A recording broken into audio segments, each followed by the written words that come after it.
یہ کوئی پسی ہوئی قوم تھی نہیں، اقتدار رکھتے تھے. کیا آپ نہیں جانتے کہ یوسف علیہ السلام کے زمانے میں حضرت یعقوب علیہ السلام اور ان کی اولاد مصر میں آئے تھے؟ اس وقت یوسف علیہ السلام صاحب اقتدار نہیں تھے، اقتدار ان کے پاس تھا. بنی اسرائیل پر ظلم و تشدد کا سلسلہ فرعونیوں نے شروع کیا تھا. پھر جب یہ مغلوب ہوئے، آپ جانتے ہیں جو اقتدار میں ہوتے ہیں جب وہ اقتدار سے اتارے جاتے ہیں پھر ان کے ساتھ کیا معاملہ ہوتا ہے. تو فرعون نے ان لوگوں کے ساتھ ایسے مظالم روا رکھے تھے کہ اس نیلی چھت تلے ہر ایک چیز اس ظلم کو محسوس کرتی ہوگی. زندہ انسانوں کو کھجور کے تنوں کے ساتھ میخیں لگا کے گاڑ دیا جاتا تھا، اوپر ٹانگ دیتے تھے. وہ تڑپتے تھے، سسکتے تھے، انہیں بھوک بھی لگتی تھی، پیاس بھی لگتی تھی، ان کے جسم بھی اکڑتا تھا، لیکن کسی طرح سے وہ وہاں سے نیچے نہیں آ سکتے تھے. وہیں سسک کر جان دیتے تھے. وہ کوئی کیڑے مکوڑے نہیں تھے، وہ اللہ کے نبیوں کی اولاد تھی. پھر اللہ تعالیٰ نے اس بنی اسرائیل کو آزاد کروانے کے لیے حضرت موسیٰ کو بھیجا. اذهب الى فرعون انه طغى، جاؤ فرعون کی طرف. اذهب الى فرعون انه طغى، جاؤ فرعون کی طرف، اس نے سرکشی کی ہے. موسیٰ علیہ السلام کا جو بنیادی مقصد تھا فرعون کے پاس جانے کا، اللہ تعالیٰ نے جس کے لیے حضرت موسیٰ علیہ السلام کا فریضہ عائد کیا تھا، جانتے ہیں کس مقام پر؟ یہ وہ مقام تھا جہاں آگ کے اندر ایک آواز سنائی دی حضرت موسیٰ کو، انی انا اللہ،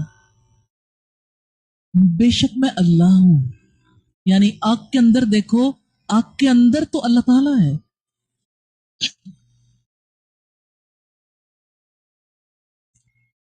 اور حضرت موسیٰ علیہ السلام کو حکم دیا گیا تھا فَخْلَعْ نَعْلَيْكَ إِنَّهُ بِالْوَادِ الْمُقَدَّسِ طُوًى، اپنے جوتے اتار دو، تم وادی مقدس طوٰ میں ہو. اس مقدس وادی میں حضرت موسیٰ علیہ السلام سے کہا گیا کہ جاؤ فرعون کے پاس، اس نے سرکشی کی ہے، اور وہاں سے بنی اسرائیل کو لے کر آؤ. تو بنی اسرائیل کے لوگ جب راتوں رات نکلے تو فرعون نے پیچھا کیا. صورتحال ایسی تھی، دائیں بائیں پرپیچ پہاڑی سلسلے تھے، سامنے سمندر تھا، پیچھے فرعون آ گیا. حضرت موسیٰ علیہ السلام نے اللہ تعالیٰ کے حکم سے سمندر پر اپنا عصا مارا تو صاف خشک راستہ بن گیا. جانتے راستہ کیسا تھا؟ ارد گرد پانی کے پہاڑ تھے، لیکن پانی کا حکم نہیں تھا کہ آپس میں مل جائے. جب یہ بیچ میں پہنچے تو فرعون کنارے آ گیا. فرعون نے بھی سوکھی سڑک پر قدم رکھ دیا، پیچھے پیچھے آنے لگا. بنی اسرائیل پریشان ہو گئے، پکار اٹھے کہ ہم پکڑ لیے گئے. لیکن اللہ تعالیٰ نے بنی اسرائیل کو جب دوسرے کنارے لگا دیا تو سمندر کو حکم دیا کہ آپس میں مل جاؤ. اس طرح فرعون غرق ہو گیا.